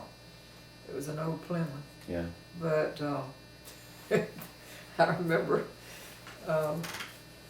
after we got to Lynn Haven and got kind of on our feet, well, that beat up car was looking pretty bad, and we'd have to push it off in the mornings to get it going. And it wasn't the battery, it was something else, I don't know, but there was just a lot wrong with it, and he had decided by then that it had been wrecked at some point. So one morning we pushed it off. He didn't say a word. He went straight to the Nash place. Do you remember such a thing as a Nash car? Well, we had a Nash later on, and they were good cars. But this first one looked like a bathtub turned upside down. It was an ugly car. But anyway, we bought I think I remember seeing pictures of that. Yeah, and it was a good car, and it lasted us a long time. But we bought that car, and we thought we died and gone to heaven. Because it was more reliable than the Plymouth, I guess. And Oh my! It was wonderful to have that car. And, Well, can we back up a little bit? Yeah. So now, when you moved, you graduated from high school, and you went to Tallahassee. That was to work. What year was that? Well, I graduated in '46, in May of '46. Okay. So now you knew Dad before then, right? So he was been teaching at school. Yes. When did he come to Vernon to Well, he got out of the military. He was discharged, and he rode the bus from Jacksonville to Chipley, and that was in 45, 44, 45? 45, in October 45, I believe. Okay. And so when he got to Chipley, Russell Parton was working at a mechanic's shop in His Chipley. brother-in-law. And of course he had a car, and so to get to work. And so Wilson went in and spoke to him, I guess, and then Russell was not going to go home until he got off work, and so he walked down to the courthouse to see Collie V and Russell Simmons. Collie V being his buddy Yeah, that he used to teach with, all right? I went to college with too. Okay. And And Collie V was doing what at that time? he was what they call the county supervisor of Washington County For schools. for the schools, okay. And Russell was the county superintendent. Who? Russell Simmons. Okay. And he was another person that Wilson had always known. So he went in there to let him know he was back and say, that sort of thing. Uh-huh. Well, they had an opening at Vernon, and For a teacher. for a teacher.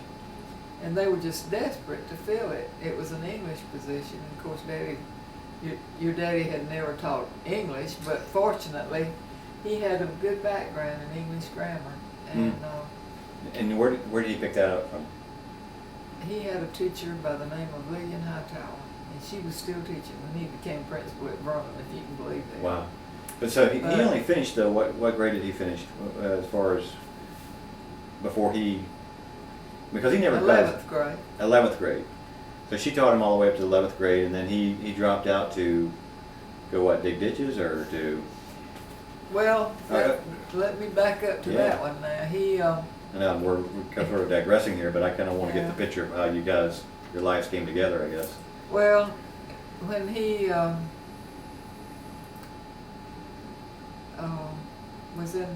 he made it to high school, and And Collie V was, and at that time did they know each other? I think so. I guess they did. But, at one time they must have had a bus that ran, but I'm not sure about that. It seemed like I remember him saying they had a bus, but anyway, times got so hard they stopped the bus, and I'm pretty sure that Ames Swindler rode the bus that he rode on. But anyway, of course I didn't know him back in those days, but anyway, there were 6 boys that decided they'd move into the old courthouse. You know, in the meantime, the courthouse had moved to Chipley. From Vernon. From Vernon, okay. All right, well, that building was still standing there when I graduated from high school in 1946 in Vernon. In Vernon, okay. And so they moved into the old courthouse. They moved into that old courthouse, and I think about that. There was no heat, but somehow they set up a wood stove in there, and they did their cooking, and they went to school. Well, it turned out that 2 of the boys became veterinarians. They were brothers, and one of them became the postmaster at Vernon. There were 3 brothers, 3 of those brothers. Mm. All right, and then your daddy went on to get his education. Now, I don't remember the other 2, what they did. But, they were serious about finishing school. And the times were so hard that they were going to close the school. What year was that? I don't know. 1 month early, because the money had run out, and the teachers had told the community if they could get the students there, they'd teach for nothing. They would not expect to receive any pay. So if by the grace of Mrs. Hightower, he... Well, they had some wonderful teachers back in those days. Keith, I remember him talking about Neil Blue, and Neil Blue was later the county superintendent.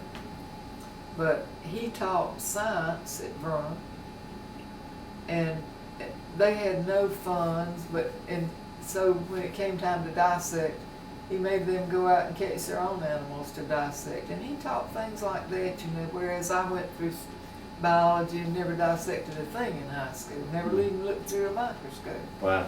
But I went through during the war, and of course we didn't have the teachers that he went to. But anyway, when he got it, he'd have to drop out in the springtime to plant because his father had died, and he would, drop out every year. Well, finally, Ross Cox was his principal, and he told him one day, Wilson, if you will take the books home, if you can pass the final exams when you come back, I'll let you have the credits.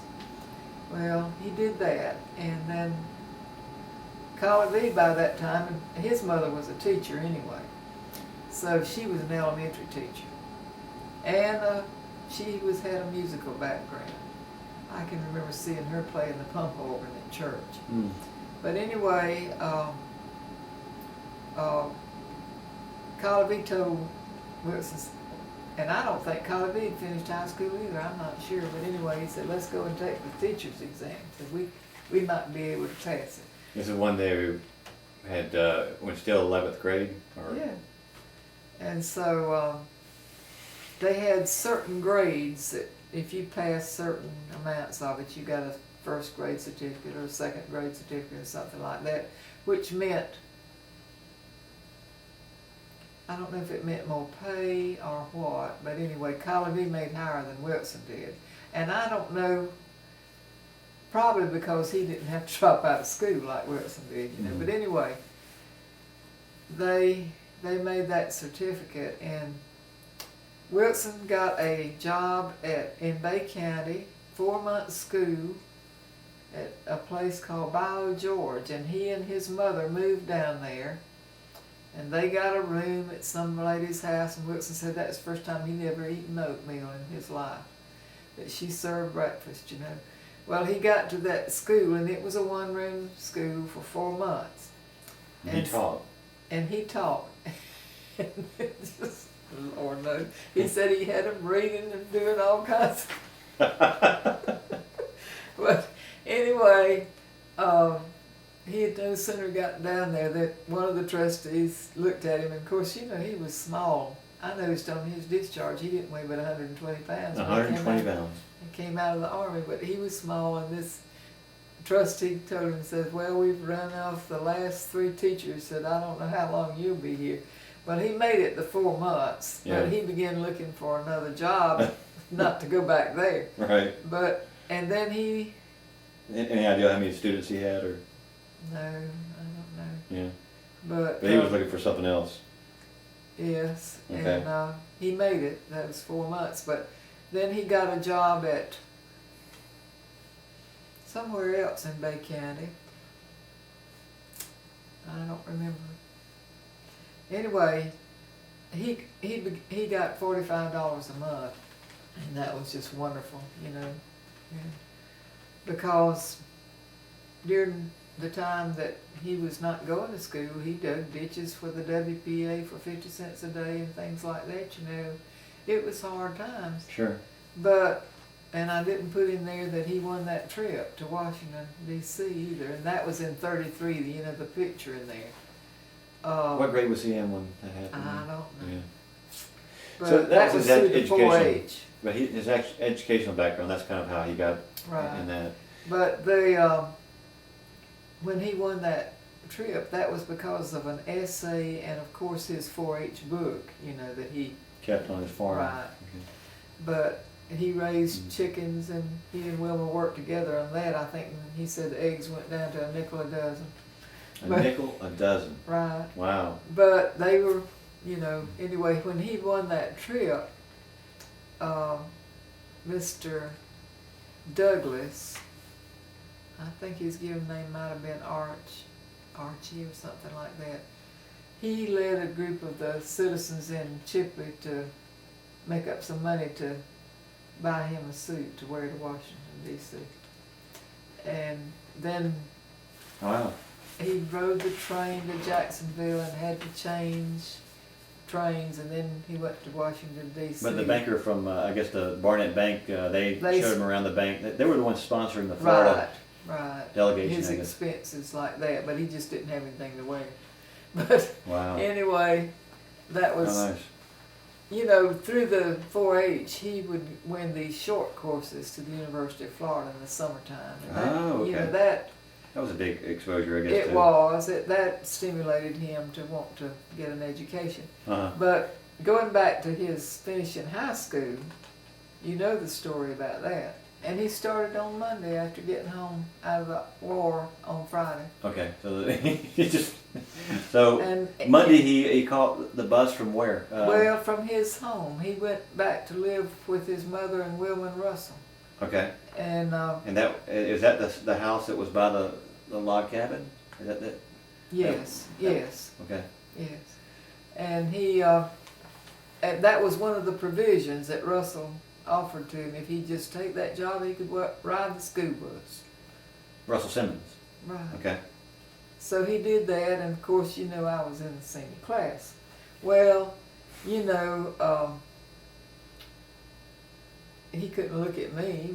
You know, it would have been awful. Yeah. And Scandalous. yes, and so So you saw him the first time when he was that Monday morning when he.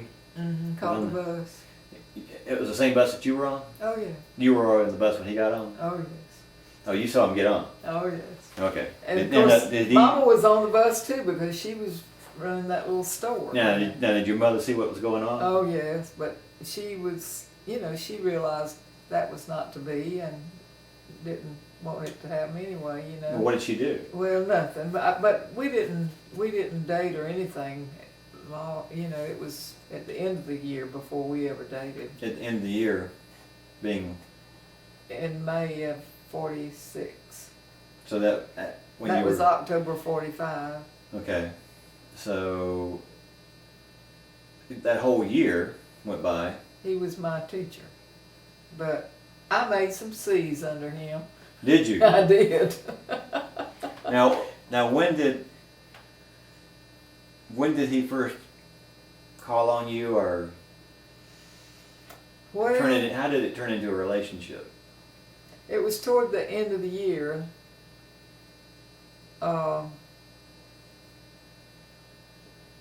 I don't remember. I remember that he came over to the house on Russell and Wilma's car, and we went to church on a Sunday night in Bonifay. Now, if that wasn't a date, that's the truth. Now, So, how did you come to this arrangement that he was going to come over? I don't remember. He asked to come over? I don't remember that. I don't remember. Well, I want you to think about that. I don't remember really. I don't. Suppressed memory. I guess. So you had already graduated at that point, or would your? No. It was, that's why. That was in May. When he I came? graduated in May, and it was probably in May. That he came over. Mm-hmm. And I remember graduation night. He took me home, and From graduation. right. Where was your mother? Oh, she was in the car too. Okay. He took everybody home. I mean, that Right. would be Ruth and Sonny was there too. Right. So you took you all home. That's right. So something was already starting to brew there, I guess. Oh yes. Oh yes. Okay. I'm just don't mean to make you feel uncomfortable or anything. No. Just, and so after graduation, then things were kind of free and clear. You could express your Right, but then yourself. you see, I went to Tallahassee. A week after graduation. Right. And where was he? And still teaching? Still, no, the school was out. So, And he was not planning to continue his teaching because he wanted to finish his degree. okay. So. So he tried to go then to the University of Florida, and they had overflowed. But FSCW always allowed men to come in the summertime. Okay. So guess where he came? Tallahassee. And of course that made it easy to see each other, you know. And, Now let me ask you this. Now, did your mother know that he was going there? oh yeah. Now, how did And she? And she still sent you to Tallahassee. Oh no, at that time she didn't know. She didn't know that he was. No, and he didn't either. He didn't. Because she would have sent you the other direction, wouldn't Probably. she? She said, "You go to Mobile, Yeah. and if he's going to Tallahassee, then." Right, probably. But But And she how did was she kind find- of glad that he was protective, you know, because she knew. But he didn't come right away. I think they had two sessions of summer schooling. I know he didn't come at first. It was several weeks before he was over there. Because we wrote letters to each other, I remember that. But anyway, so when did he write his first letter to you? I don't remember that. Was it when you were away, or was it when you were in? No, it was when I was in Tallahassee. That's when you got your first letter from Oh him. yeah, and we So wrote, how did he know your address? well, I let him know. Oh, you did. Oh yes. Okay. Well, you didn't know where you were going to be at, though. I mean, Well, as soon as I knew, you wrote him. of course. Okay. All right. All right. But anyway, then he thought he would go to the University of Florida in the fall. Well, it turned out that the University of Florida came to Tallahassee, you know. And Okay. so he lived in the barracks until we got married, and then we got married. Well, So you got we married had an apartment it in was December in December. So After you graduated in May, and got married. moved to in December. Tallahassee, and then got married in December December. '46. That's right. And then everything really started to fall as far as Right. the deaths in the family, and Right. so And it was- that really I'm sure even brought you closer together, I It guess, in did. terms of the and difficult Mama situation. appreciated him so much. I tell you, it was a good thing. But he then carried a full load, and he didn't work because he had that GI Bill, you know. And we didn't along well. But when it came time to graduate, they found out he hadn't finished high school. So, and that Miss Carrie Smith that I had to do all that reading to was the one that learned that. Really? Oh yes, she was. And what was her position? Well, she was. I don't know. She was probably She wasn't the registrar. no, but she was the chief executive officer in that grade area. I Okay. don't know what you'd call her, but Might be like whatever. she really made everybody know they had a degree when Yeah. when they went down that aisle. Okay. And I remember that she said to me, she says, Dina Allen just gives those students a whirl with a string And did she on know it." that you knew him? Oh yeah. Okay. Yeah. And so first thing they did, he went down to Lynn High School and took 2 exams, Mhm. and then he got a credit for his military experience. And so what year was this when this happened? this was 47. Okay. So then the University of Florida did not require education majors to have a foreign language, but FSCW did, or and it was FSU by then in August, because he was in that first graduating class after it became FSU. Well, anyway, they had not changed that fact because FSCW required a foreign language. Well, he didn't have a foreign language. So then that was another obstacle. But Dean Iman went before whatever the powers that be was and got that relaxed, and he did graduate in August of 1947. Dean Iman being head the of education department. Okay. And now, who was Stone? I mean, Stone. What was he doing? He was a professor. Yes. But he wasn't the head of the dean. He wasn't a dean. Not at that time. Okay. He became dean later. Okay. But he was not the dean at that time. Well, can we back up just a little bit? Yes. I want to ask you something about my Aunt Ruth. Okay. Wasn't there a time that she wanted to change her name? Oh yes. And what did she want to change it to? Well. And why did she not like her name? How old was she at that time? I guess. I don't remember exactly. Mama was the wanted it changed as much as Ruth did. No, who gave her name? Mama did, but let me tell you the reason being. Okay. She wanted, Mama and Ruth both wanted it changed to Martha Ruth, and she even is still called Martha Ruth by some of those Bracken Springs students, because she went up there and told them her name was Martha Ruth. Okay. But, you know, when Daddy must have been a very good-hearted person and allowed that Methodist preacher to move into that side of the house, well, of course, there was Mama Nate, they had known them before that happened, and her name was Delana. So Mama thought that would be a pretty name for the baby, Delana Ruth. The wife of the minister. Right. So they named Ruth, Delana Ruth. That's what's on her birth certificate? Yes.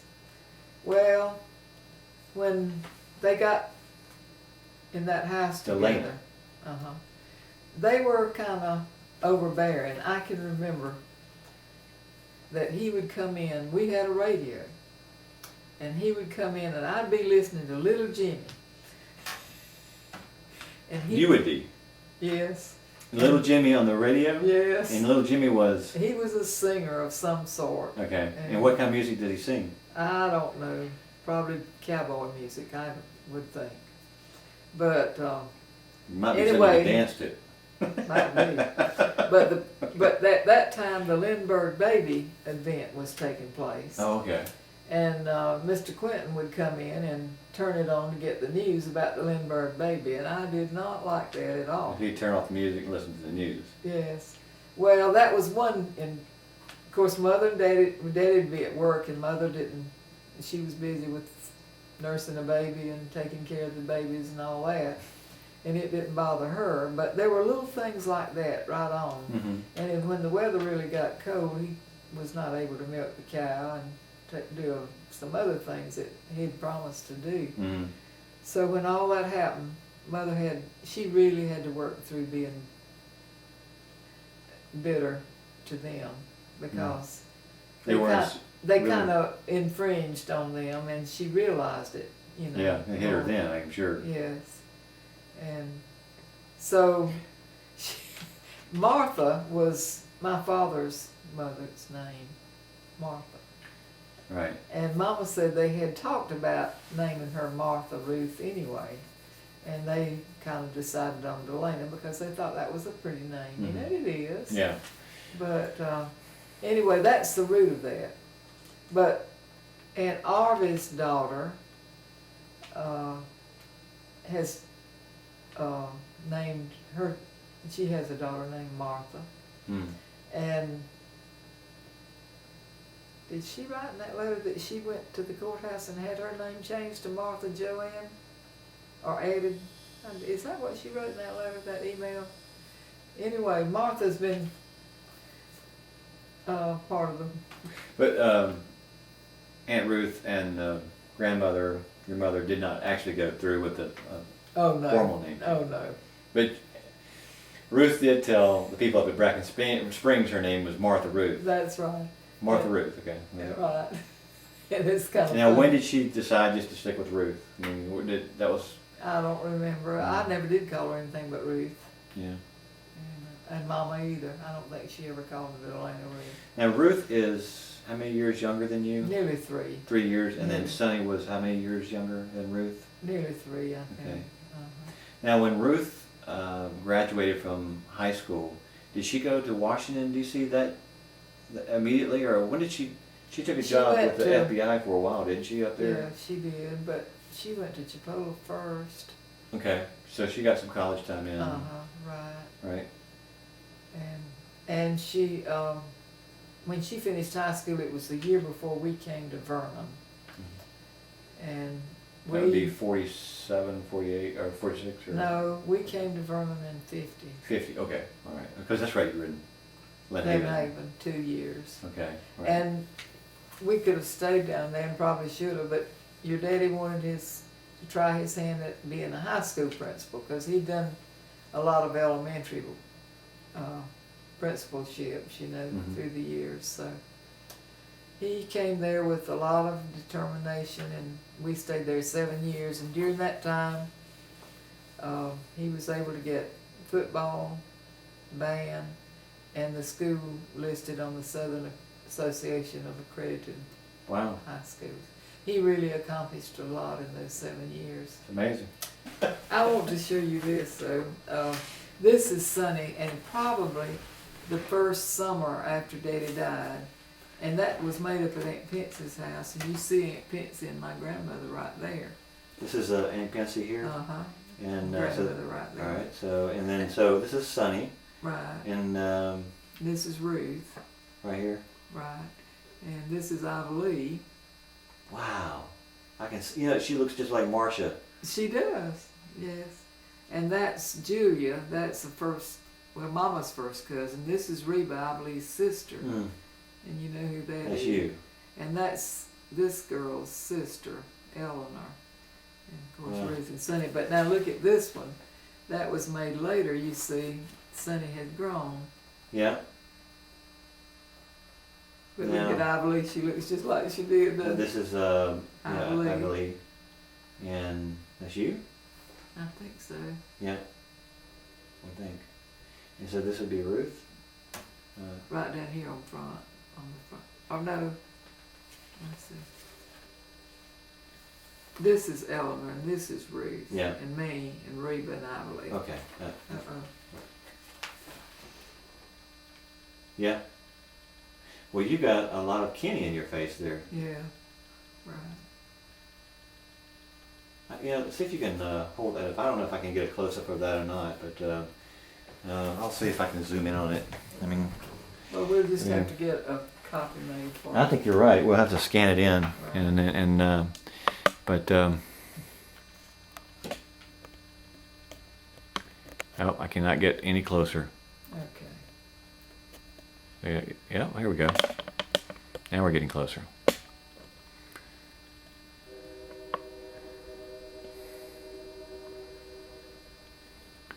So, Sonny is on the steps in the bottom, Yes. and Ruth is to his right, Right. and you are directly behind Aunt Ruth. Right. And so that is your grandmother in the back, which would be Amanda, Right. and then her Her daughter Pensy. Pensy, your mother's sister. Right. Well, yeah, we could talk a little bit about Dad.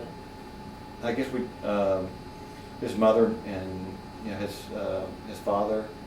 I don't see recall his him? father died when he was young. I don't. How old know. was he when his father? He was maybe 21 or something like that. When his father But- passed away. Mhm. But you know, Keith, he'd had to drop out of school so much, and he was so little that nobody realized how old he was. Really? You know? Well, he And always looked young. That's true. That is He had true. a very young look about him. He did. And was young. He acted young. Yeah. Betty Jean Well, they Neller. call him lightning in the military, I guess. Right. He moves so fast. Betty Jean Neller has made friends with a couple that taught. The last year we were in Vernon, they moved to Gainesville. Mm-hmm. And they know the Nellers real well, they're good friends. And they remembered seeing him walking on top of some posts that were out there. And him, the principal, you know. But that's him, you know. He had that young attitude. Yeah. And he enjoyed life. He really did. Yeah, he did. Got Yeah. a lot out of it.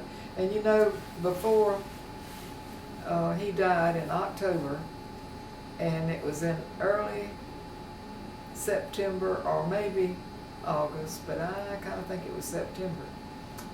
The Tom and Miriam and their children, Silva, came over with Catherine for a weekend, and Mama was here. And I remember when Catherine said she was bringing them for the weekend, I thought, what in the world am I going to do with them and Mama here and, you know, and all that going on? Well, of course I was younger then.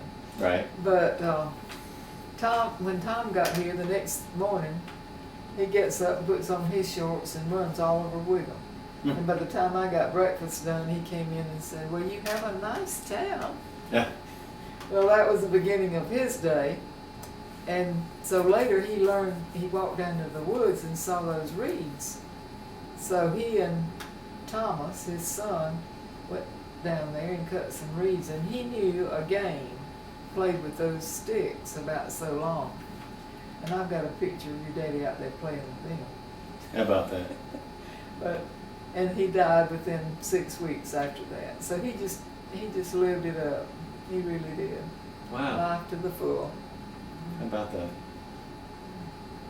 Yeah. Well, what you want to talk a little bit then? Go back with your father's family, the Johnses, and your father. Or would you like to talk I about have the very Whitehead? few memories of my father, and I can remember one time. You see, I have a hard time distinguishing whether it's my memory or I've heard somebody talk about it. Well, that's okay. But I think this is my memory. Uncle Curtis bought some property down at Bon Secours, which is on the coast from Mobile, Mm-hmm. and the family still owns that. And so I remember seeing Daddy, my father, helping him build a cabin on that property. Mm. And we used to go down there, and I remember seeing them taking seine nets to throw it out for fish, and they would catch crabs too, and they were great. The Johnses were great lovers of things like that. They liked to get together and laugh, be loud, but there was never any drinking or anything like that. Mm-hmm. It was just enjoyment. But that's one memory I have of him. And I also remember a little bit about the funeral. And I remember a pot of begonias being among the flowers, and there weren't many. Mm. But, times were hard, but I remember that it was in a pot and it was pink. But I don't remember much about it. And I do remember one other thing that my daddy bought, and it must have been, well, Sonny was born in August, and it must have been around Christmas time, because Mama was not getting out much, with a new baby, and Daddy went and bought Ruth and me coats and caps, and they were the cutest little blue coats, and they had fur on I guess it was on the collar, I kind of remember that, and the little caps, and I can remember that was probably our Christmas, I don't know, Mm. but Do you remember him coming in from the bakery? No, because he worked a lot of times at night, and I don't remember that. Do you remember him playing the guitar? No, never. I don't remember that. You just know that he played it, I guess. Right, and collected a lot of things. You know, he was a collector. He loved to go to the pawn shops and see what was there. And so, I'll back up to my grandfather, though. I can remember hearing him tell. Your grandfather? John's. John's. Okay. He, his father, you know, was the one that died at Elmira, New York, in the Yankee prison. Okay. I didn't know that. All right. He, I mean, I remember you talking about it, I didn't know exactly. And what was his name? His name was Enoch Johns. And Now, Catherine actually and went Glenn to the grave went, okay. and So made pictures of that. and this is Elmira, New York New York, State. Okay. that's right. And they got a picture of that's a marker, I guess. Just a cross with his name on it. And Catherine says there's no way in the world anybody could be buried Right. in that because it's not big enough. You Yeah. know, but And his name again was Enoch. Enoch. How do you spell that? Enoch, like in the Bible. Okay. But then the son, my grandfather, was named Enoch Jefferson Johns. Okay. So that distinguishes the two. And that the picture you showed me of holding the baby on the steps, that was your grandfather, Right. John's. Okay. Right. Enoch Jefferson Johns used to sit on the porch when I knew him and whittle. And of course he made a garden and all that, you know, but that was his pet hobby. And he made little puzzles with wood. And they made a ball, and you know, he was very Wow. But I can remember him talking about the men of the community in Washington County would take their wagons, horses and wagons, and go to the coast and be gone for days, and they'd boil the Salt water. until they got salt, Mm-hmm. and whatever fish they got, they salted them down too, you know. But That was the way they cured their meat back then, I guess. right. But you know, as I was growing up, we didn't go to town for groceries. I don't remember very often doing that, but Wasn't very much the store rolling store came by, and we would get staples, I guess, like flour. But they always sold those old salt fish, and they were mullet. The rolling store. Yes, and grandmother loved them. You know, you'd soak them overnight, and then she'd cook them. They like those things. I can't remember. I never did get that hungry. But she enjoyed it. Oh yes, but we also had what we laughed would call him the Raleigh man. He sold Raleigh products, which was flavoring and liniment and things like that. And he had a little old Model T car, but he had a cage on the back of it that if you didn't have money, he'd take a chicken or whatever and trade. You know, you'd barter for whatever you wanted. And we call him the Raleigh man. I don't think we ever knew his name, but every now and then he'd come through. And then every now and then somebody would come by and say the gypsies are coming, and we'd all get worried, you know, about the gypsies being in the community. And sometimes they would come through, and we always knew that if they were going to be in the community, there was one that was a spokesman, and you better watch the rest of them because they'd take you chickens or whatever, you know. And another thing that I remember the old times was that our mail carrier was named Mr. Franklin Evans, and he was the most accommodating person. He knew that Mother sewed, and he knew that she was a widow and didn't have much income, you know, and so he had an idea for a pouch that he would use on his car to sort his mail. And so he bought a sewing machine, a heavy duty sewing machine, and the canvas, And he brought that plan, I'm not saying a pattern, but he had an idea. And Mother made those things for him. Now, I don't know what he paid her to do that. He brought the machine and the plans and the fabric. Uh-huh. And it was... Now, where did grandmother learn to do that? Well, as a girl, all girls learned to sew back in those days. And grandmother, Amanda, they bought a sewing machine, and Aunt Betsy has that in her home. I guess Tillman still has it. Mm. But she took lessons. They provided lessons. The singer salesman would provide lessons. And that, you see that paper right over there in the corner? Yes. Almost deteriorating, yes. Uh-huh. They call that a plan, and that's a pattern that would you could use this to make coats. Most anything in the world you could make. It had directions, and grandmother was she was just excellent with her hands. She could knit. Wow, it's more of instructions, huh, than anything. And you could you could make coats. You could make all sorts of things with this. How about that? By following these instructions. But she was very gifted with her hands, and she was fast too. Now, Mother did all this, but she was not as fast as grandmother.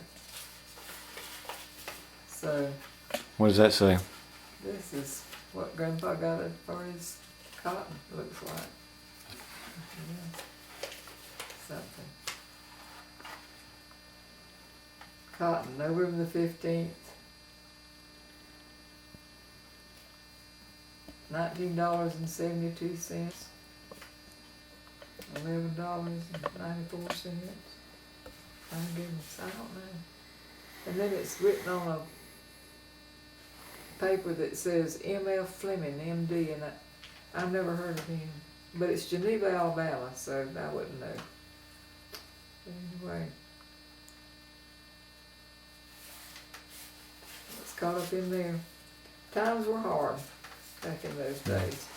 But my grandmother knitted socks for the soldiers in World War I, and she was...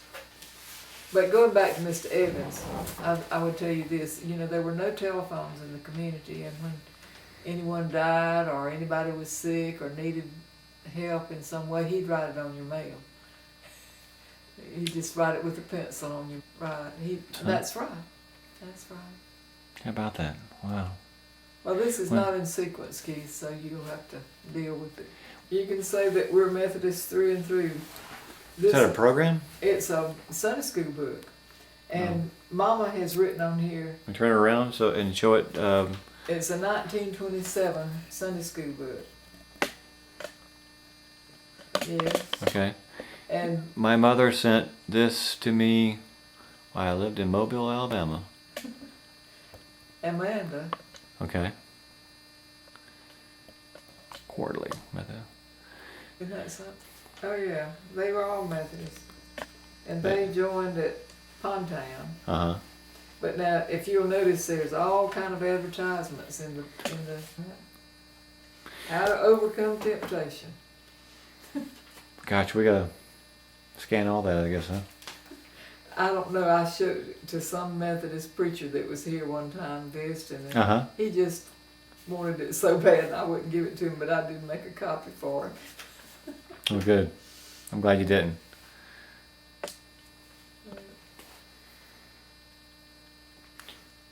Well, it's almost 10 o'clock, so we've been going at this for about...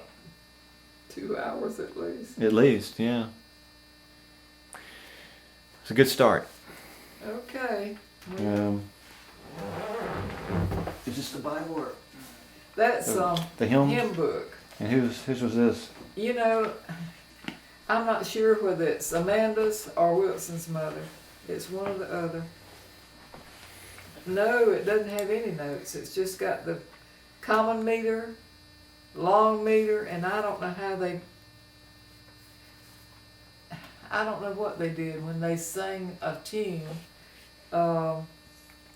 If they knew a tune, that was the long meter, it would fit these words. And I don't know how they figured that out. I don't see any short meter.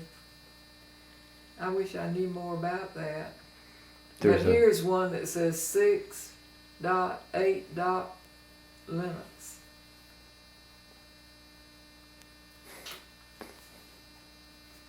It was printed in Nashville, and let me see the copyright, 1841.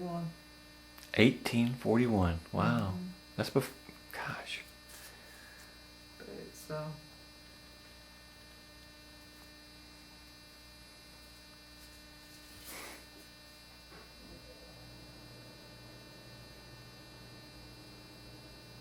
I said Nashville. I thought maybe it's the Sunday school, but it was in Nashville. Let's see.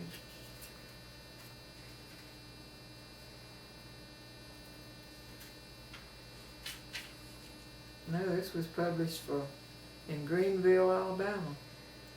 Benjamin Lloyd, minister of the gospel. The primitive hymns, spiritual songs, and sacred poems.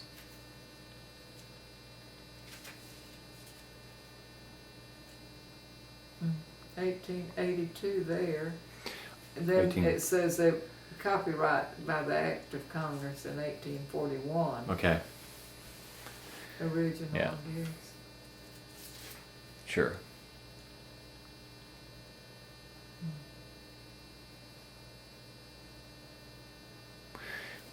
I don't know. Well, I mean, you gotta hear all that, so, I mean. Oh, goodness. About Vernon and Chipley and moving to Chiefland and.